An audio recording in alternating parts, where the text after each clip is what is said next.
What's going on, everybody? This is Kev the Barber with another classic, here with another tutorial, a tutorial that has been requested a lot, and it shows what the shape of tapers and stuff like that are, because taper, tempo fade, if you guys have watched my barber terminology video, that will make sense to you. One challenge I have for you guys is let me know what you got, where you guys think the thumbnail is. What part of the video do you think I got the thumbnail from? I'm interested to see if you guys can check that out, if you can find it. And without further ado, let's get right into this video. This is where it all started, with this guy right here. This is my little brother, Andrew Thaw. Yeah, without this man, I probably wouldn't be here today. Here's the after, here's the before. That's gonna look crazy. And I'm showing you guys the timer just so you guys are able to recognize how long it took. First, I wet the hair so it's not too hard of a pick. Then I, pick it out. And I put a little bit too much water because it was really curly, so I just dried it off right here. It's nothing too crazy. You can use a towel, you can use whatever.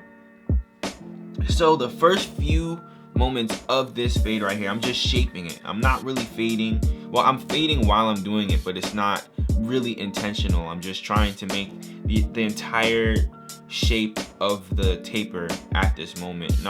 No detail stuff right here. Just trying to curve it out. I switched to the smaller comb just to get out that bulk, to make the idea more clear, a little more detail. But after I'm done with that, I go here, bald it out. Then I'm gonna take out these edges to clean that up, clean out the stubble a bit. If you want to go a little bit further, you can. On this side, I'm just gonna be showing you guys how I do it with just a no guard and a comb. People wanting to see clipper over comb. Sometimes this is usually the main way how I do the sides of the head, but on the other side I'm going to show you guys with just guards and detail with the comb. So yeah, this one is a little more tricky. You need to know what you're doing. This is just me being my raw self doing it.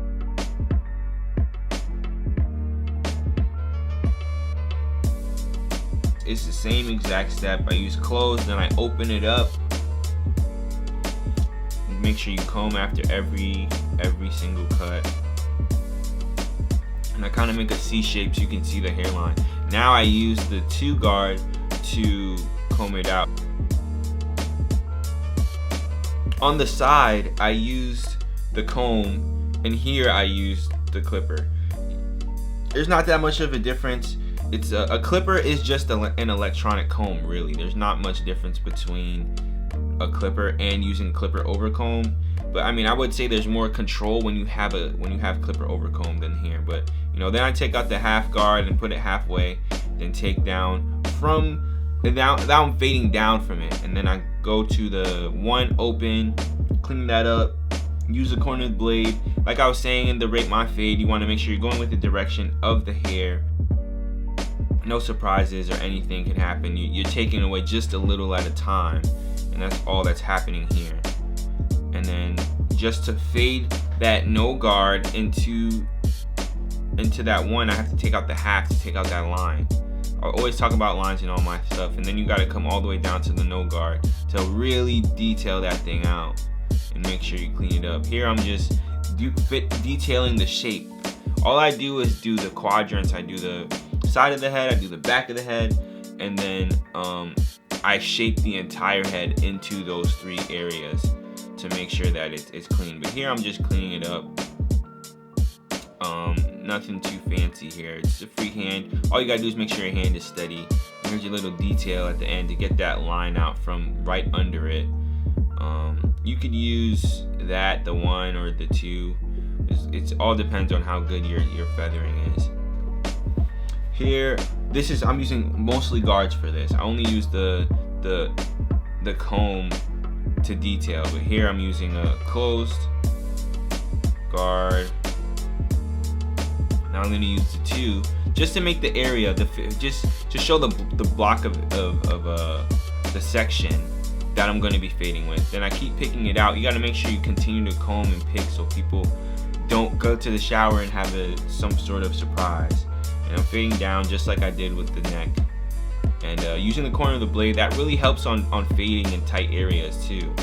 And flicking out, you want to make sure that when you cut, you don't cut too much at a time.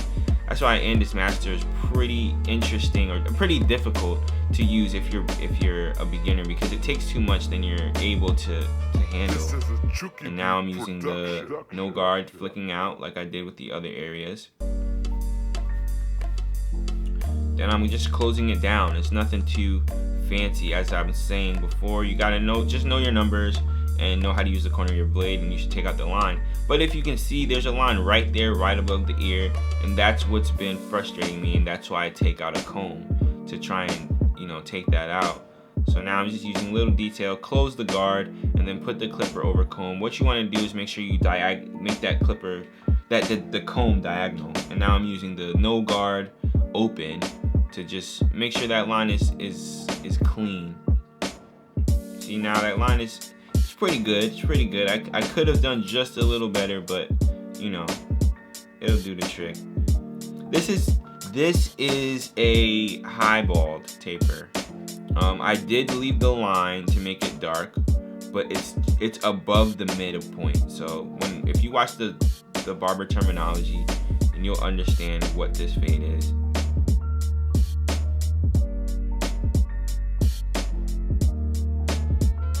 Out here I'm just shaping up the head. I don't have any really details how I do this. I just want to make sure that the hair is picked out. Don't take off too much hair, just go for the ends, and I shape up the middle and then connect it with the sides. This is all really about comfortability. What can you do best to make it even? I go from the middle and go out to the sides and connect them. And then you can just take out the edges to make it detailed. When you see a really crisp haircut with nice freehand, it's probably because they finished with a detailer. Not a detailer like the clipper, like an edger. And like I said, you start in the middle and you stretch out when you come to these.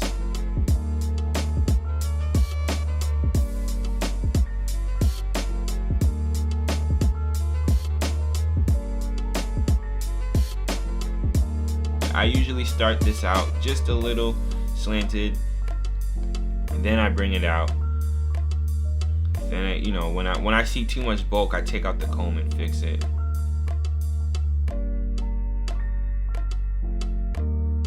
Here, when it comes to these shape ups, it's really hard to say what you should and shouldn't do. For me, my comfortability starts from I usually start at the neck. But when I do videos, I try my best to start at the front because that's more, you know, textbook. But I usually start at the nape area because I really just like how it looks when you start it. Make that one line, and then I could have left it like that, but I know he likes to curve the back. And don't forget around the ear, man. You don't do the ear look crazy. You want to make sure that line all around the head is clean. I used to think that was optional in high school. But when I saw somebody do it on YouTube, I was like, whoa, I haven't been doing this at all. But yeah, you want to make sure you clean up behind that ear. Really makes a huge difference. Then he didn't want anything off the beard, but I just faded that out a little bit so it can transition better. And what you see how the way I'm lining this beard up, I'm combing to it with the edger. I think that's the best way to do the side, because then the line just seems like it pops better that way. I used to come on top of it, but it didn't really give me the results I wanted. And here I'm just using the blade, stretch the skin, keep the blade flat, and keep consistent strokes. That's it. I practice this on my thigh. People use balloons, but I figured if it's on me, then I will know how it feels. I know what is supposed to be happening. And it was better to practice on my thigh than on my face. In a balloon, you can't really feel it. I thought it was better. So I'm just doing detail. There we go. 40 minutes. That's a bit long. It's a bit long, but I'm happy with it. Smooth. I really like this cut. Probably one of the better ones that I gave him. I usually do not blade on the neck area because you get bumps. Black people get bumps when you do that. White people, curly hair people usually don't. So just keep that in mind. If you want to blade around the head, I just don't think the neck area is just too risky, so I don't do it at all.